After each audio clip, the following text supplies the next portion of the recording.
Welcome into the Sports Talk podcast on Monday, April 8th, 2024. Today, on the Fantasy Baseball Weekend recap, we go over my player of the weekend, my waiver wire, my best and worst hitter matchups for the week. Let's get started.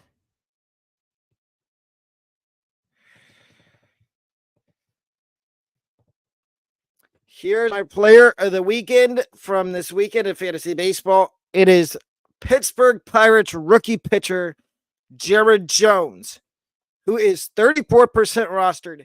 I think he needs to be rostered in more leagues after the start he had over the weekend on Friday against the Orioles. He went 6 innings, 6 hits, 2 earned runs, no walks, 7 strikeouts.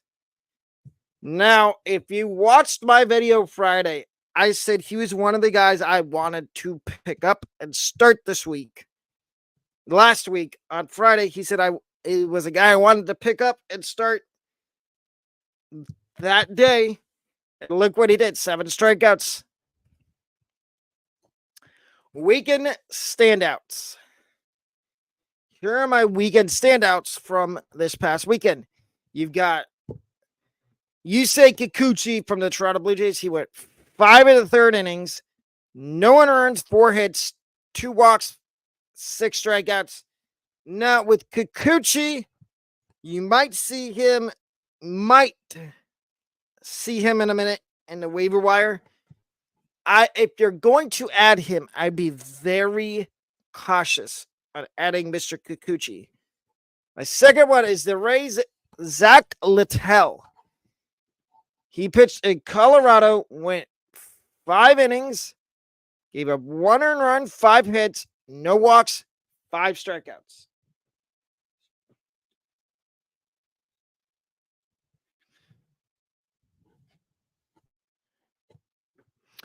And he's another guy, if you're going to pick him up, he's got a good matchup against the Angels this week. And I like the matchups the Rays have this week. You'll see them later on in the best and worst hitter matchups and the show. Number 3 is Dodgers rookie pitcher Yoshitomo Yamamoto. And just a heads up, I will have my rankings. They're finalized. You will get to see them on the show tomorrow. But back to the show. Yoshitomo Yamamoto. He went 5 innings, gave up 3 hits, 0 earned runs. He walked 2, struck out 8. You know what? This was a highly impressive start for me for Yoshitomo Yamamoto. I apologize if I fumbled his name a couple times, but what a start from him. And then the last one is Rockies starting pitcher Ryan Feltner. He went out against the Rays and went 6 innings, 2 hits, 1 earned run, 2 walks, 10 strikeouts.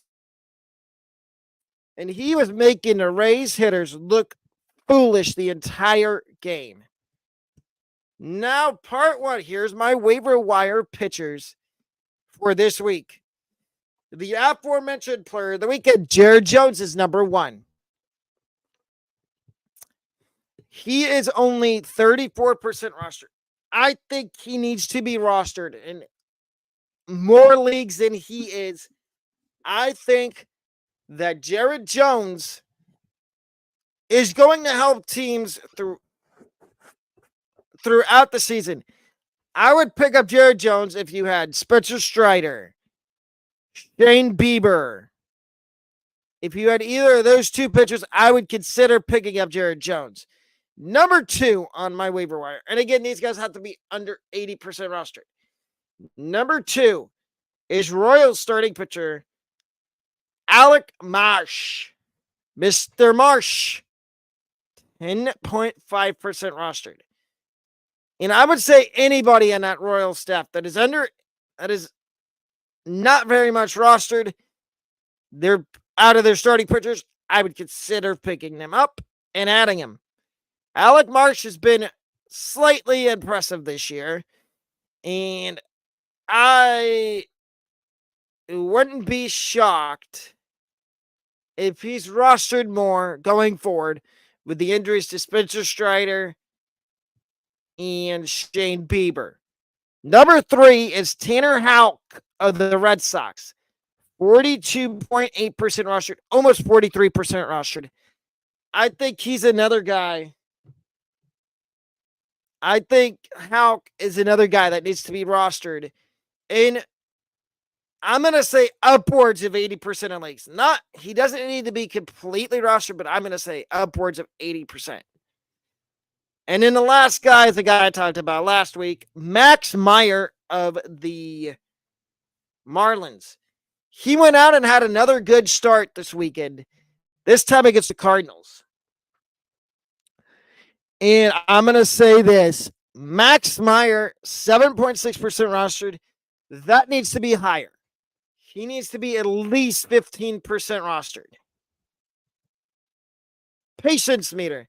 And how this works is it's 1 to 10. 1 to 4 being very patient. 5 to 8 being somewhat patient. 7 to 10, low patience. And we're going to start with Riley Green of the Tigers. 3 out of 10 on the patience meter, which means I'm being extremely patient with Riley Green. I know he's struggling to start the season so far, but I think he's about to turn it around. I had Zach Geloff on here last week, and look at him. He went 4 for 5 on, I think it was either Saturday or Sunday. And maybe now nobody's going to drop Zach Geloff. Number 2 is Luis Castillo, Mariners starting pitcher. He's a 3 out of 10 as well. And I'm being extra patient with Luis Castillo. I think he could turn this around and have a better rest of the season. And then last but not least is Brewers outfielder Sal Frelick. 2 out of 10. He is getting almost everyday reps in the outfield right now with no Garrett Mitchell. And I've started to see strides of improvement from Sal Frelick to the point where he can turn it around. Waiver wire, part 2, hitters under 80% rostered. Number 1, Alex. The number 1 guy on the waiver wire for hitters is Alex Kirilloff, first baseman outfielder for the Minnesota Twins. 10.1% rostered. Now, this one, I'm going to say Adam, but be cautious when adding him. Don't burn all your fab money on Alex Kirilloff. Number 2, Jeremy Pena. Jeremy Pena, shortstop, Houston Astros, 37% rostered. Why is he under 40% rostered? He needs to be rostered in every single fantasy baseball league, whether it be a categories league, points league, season-long points league, AL only. The next guy after him is Ray's second baseman / third baseman, Curtis Mead, 0.7% rostered. So far, I've looked at the Rays schedule and they face 2 lefties. And normally, Mead is the platoon guy for second base with Brandon Lau. And normally, Mead plays against lefties. So, if you need a guy that you could platoon and play when he's in the lineup against lefties, that would be Curtis Mead. And then the last guy is Jared Kelenic, Braves outfielder, 8.5% rostered. I don't understand, and you may hear Kelnic's name later on in the show again, but he's 8.5% rostered, and I think he needs to be more rostered. It seems like he's figured things out with the Braves. News and notes. So some news. Brandon Lau, who left Wednesday's Rays game last week early with an injury, a side injury, and I talked about it Friday on on Friday's fantasy baseball show. He did return on Saturday, and I would feel confident enough putting him back in my lineup as long as he can stay healthy. Justin Steele to miss the entire month of April. This is a bummer for anybody that had Justin Steele. I'm going to say this. If you have an IL spot, an injured spot, an IL spot, which most leagues do not drop Justin Steele. I repeat, do not drop Justin Steele. Hold on to Justin Steele and put him in your IL slot. Because if you drop him and somebody else picks him up and puts him in their IL slot, you're toast.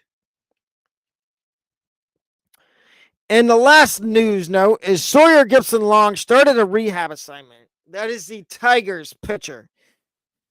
And in some notes, Jordan Montgomery hoping to make his Diamondbacks debut April 19th. Michael Massey has started a rehab assignment, or is set to start a rehab assignment, and Mike Lorenzen could make his Rangers debut tomorrow night. Best hitter matchups. I talked about this a moment ago. We've got the 4 best hitter matchups. So number 4 is the Atlanta Braves. They've got 7 games this week. They play 4 at home against the Mets and 3 at the Marlins. I like both hitter matchups, but I think the more attractive hitter matchup for me is the Marlins against the 3-game set that the Braves have in Miami. The Marlins are one of the worst teams right now in MLB. And any chance I get to have anybody against the Marlins in my fantasy baseball lineup, I'm going to take it. Number 3 is the Diamondbacks. They have 6-game week this week. They play 3 at home against the Cardinals and 3 at home against the Giants. And I like those hitter matchups. The one I like the most, I think, is the Cardinals. Their pitching is horrible. Just minusculely terrible. The number 2 hitter matchups I like this week are, of course, the Rays. They were on here last week. They're on here again. 6-game week, 3 at the Angels, which starts tonight, and then 3 at home against the Giants, which starts Friday. I like both hitter matchups a lot. I think I like the one against the Angels the most. And number 1 is the Reds. They have 7 games this week. 3 at home against the Mets and 4 versus the Brewers. Now, I have them on here because of the Mets. The Mets pitching is just horrible, other than Sean Manaea, who had another good start over the weekend for the Mets. 4 worst hitter matchups this week. Number 4, the Boston Red Sox. They've got the Orioles at home for 3 and the Angels at home for 3. I do not want anything to do with that. The 3 games against the Orioles for the Red Sox. And no matter who's pitching for Baltimore, if you can't do anything to stay away from the 6 games the Red Sox have this week, if you have any Red Sox, I would bench them. Number 3, the Cubs. 3 at the Mariners and 3 at the Padres, 3 at the Mariners. That's a brutal 6-game week for the Cubs. I'm going to say, if you have any Cubs, I'm not going to say bench them the whole entire week, but just look at the pitching matchups they get in those that 6-game week. Number 2, the Marlins. 6 games this week, 3 at the Yankees, which starts tonight, and 3 at the Braves. I don't like those matchups at all. I would do anything I can to stay away from the Marlins this week. Any of their hitters. And then the last one is the White Sox. They've got a 6-game week. 3 at home against the Guardians, 3 at home against the Reds. Now, take the Guardians with a grain of salt. I did this before the Shane Bieber news came out, but I still don't have faith in the White Sox. Now that Luis Roberts out, I would do anything I can to bench your White Sox this week. Waiver wire leftover pitchers. First one is Diamondbacks Brandon Pfaadt, 27.2% rostered. He went 5 2/3 innings, gave up 8 hits, 5 earned runs. He only had 1 walk. For the second straight game, he had more than 5 strikeouts. He had 7 strikeouts. If you need, I would consider Brandon Pfaadt off the waiver wire. Number 2, and this is another guy I talked about on Friday, Ranger Suarez. He went out and all he did is go 6 innings, 4 hits, 2 earned runs, no walks, 4 strikeouts. And he is only 16% rostered. 16.7. He's another guy. All 3 of these guys that I'm going to talk about, I would consider them as streamers this week. If they start. If they're lined up to start this week. And number 3 is Athletics Paul Blackburn. 13.5% rostered. He went out and went 6 innings against the Tigers over the weekend. 3 hits, 0 runs, 0 walks, 4 strikeouts. Now with Blackburn, the one thing you're going to get, he's not going to strike out. He won't strike out that many batters, but he does get you innings. And if you get points in your fantasy baseball league for innings, he is a guy I would consider. Waiver wire leftover hitters. Number 1, Jared Kelenic, Atlanta Braves. Saturday, he went 3 for 4 with a run scored. And I mentioned him earlier. He is only 10.5% rostered. I think he needs to be rostered in a lot more leagues. But that's up to y'all if you want to pick him up. Number 2 is Athletics second baseman Zach Geloff, 29% rostered. I think Geloff is another guy that needs to be rostered in more leagues. He went on Sunday. He went 4 for 5, 3 runs scored, a home run, and 4 runs batted in. Again, 29% rostered. And now this one, Rowdy Tellez is the last guy. Pirates first baseman Rowdy Tellez, 0.9% rostered. Saturday, he went 3 for 4 with a run scored and a run batted in. Now, Rowdy Tellez is the only one that I would be skeptical to pick up off the waiver wire because I don't know if he can keep up his hot start to the season, but if he can, I'd feel more than happy to pick him up off the waiver wire. And if you've enjoyed this video, please remember to leave a thumbs up on it. And if you don't mind subscribing to the channel so you don't miss future uploads of fantasy baseball content, college football.